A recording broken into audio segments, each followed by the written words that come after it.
The gospel we just heard was very short.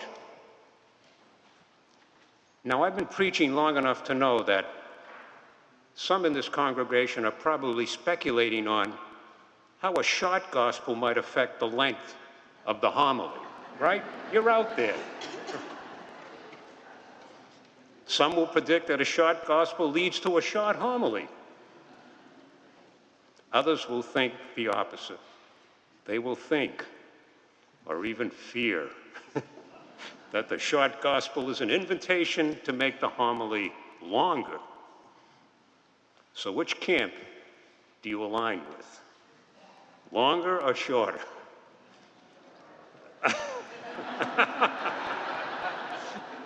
I can't ask you to raise your hands because that's not liturgically correct. So perhaps, just perhaps, these different perspectives may cause more people to pay closer attention to the homily. So let's set the gospel scene. The disciples have just returned from their first missionary trip, a trip that appears to have been quite successful. They returned full of wonder and excitement, and they can't wait to tell one another, and especially Jesus, about their experiences. Through the power of the Spirit, they have cured the sick, driven out demons, and brought many to conversion. In all the excitement, Jesus recognizes that they are tired from the journey and makes this suggestion: come away by yourselves to a deserted place and rest a while.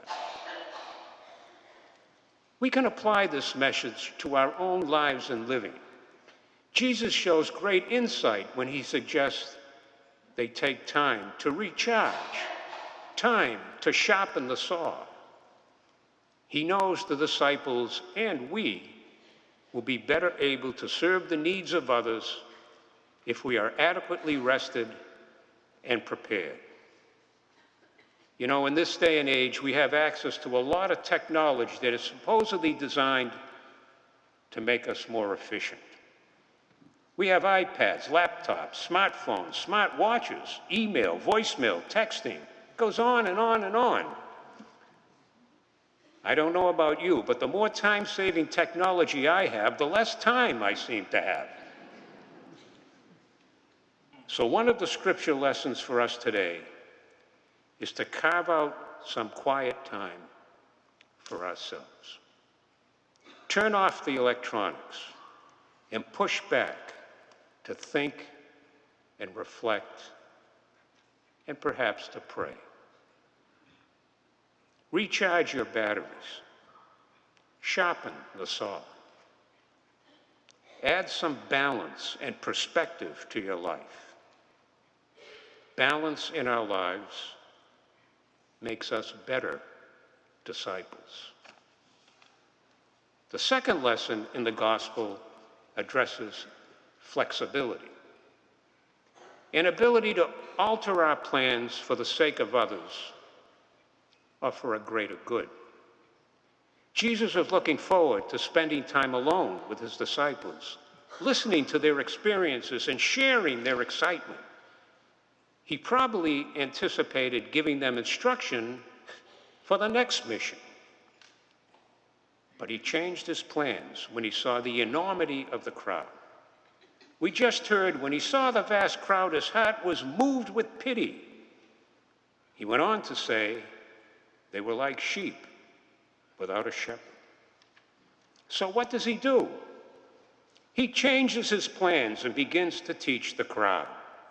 He changed his plans to meet the needs of others. You see, allowing our plans to change to meet the needs of others is to follow Jesus' example. Flexibility in our schedules makes us better disciples. So today's short gospel life lessons can be summarized in 2 words: balance and flexibility. To put it another way, take time to slow down, step back, and rest. In addition, cultivate an ability to be flexible with your time so you are better equipped to respond to the needs of others. 2 important steps to help us become better disciples of Christ. How'd I do?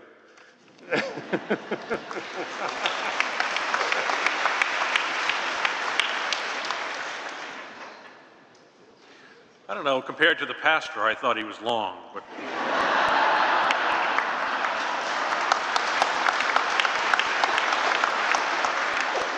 Let us profess our...